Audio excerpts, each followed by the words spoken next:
প্ৰধানমন্ত্ৰী নৰেন্দ্ৰ মোদীৰ জাপান ভ্ৰমণৰ আজি দ্বিতীয়টো দিন। এই ভ্ৰমণৰ সময়ত প্ৰধানমন্ত্ৰী মোদীয়ে পঞ্চদশ ভাৰত-জাপান বাৰ্ষিক শীৰ্ষ সন্মিলনত অংশগ্ৰহণ কৰে। এই শীৰ্ষ সন্মিলনত জাপানৰ প্ৰধানমন্ত্ৰী শিগেৰু ইশিবাৰ সৈতে প্ৰধানমন্ত্ৰী মোদীয়ে কৰা আলোচনাত বাণিজ্য, বিনিয়োগ, শেহতীয়া প্ৰযুক্তি আদি সহ সামগ্ৰিক দ্বিপাক্ষিক সহযোগ আদি বিষয়ে স্থান পায়। আনহাতে জাপান ভ্ৰমণ সামৰি আজি চীনলৈ ৰাওনা হ'ব প্ৰধানমন্ত্ৰী মোদী। আজি দিনৰ 2:15 তেওঁ চীনলৈ ৰাওনা হ'ব। চীনত হ'বলগীয়া চাংহাই কৰ্পোৰেশ্যন অৰ্গেনাইজেশ্যন চমুকৈ SCOৰ 25 সংখ্যক পৰিষদীয় বৈঠকত ভাগ ল'ব প্ৰধানমন্ত্ৰীয়ে।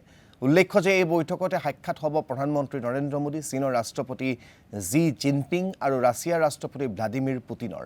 শেহতীয়াকৈ আমেৰিকাই ভাৰতৰ ওপৰত অত্যাধিক কৰ আৰোপ কৰাৰ পিছত এই তিনি ৰাষ্ট্ৰনেতাৰ একেখন মঞ্চত সমবেত হ'ব লগাৰ বিষয়টোৱে ব্যাপক চৰ্চা লাভ কৰিছে। ইফালে চীন ভাৰত সহযোগিতাৰ ক্ষেত্ৰত দেওবাৰে ৰাষ্ট্ৰপতি জি জিনপিঙৰ সৈতে বাৰ্তালাপত মিলিত হ'ব মোদী।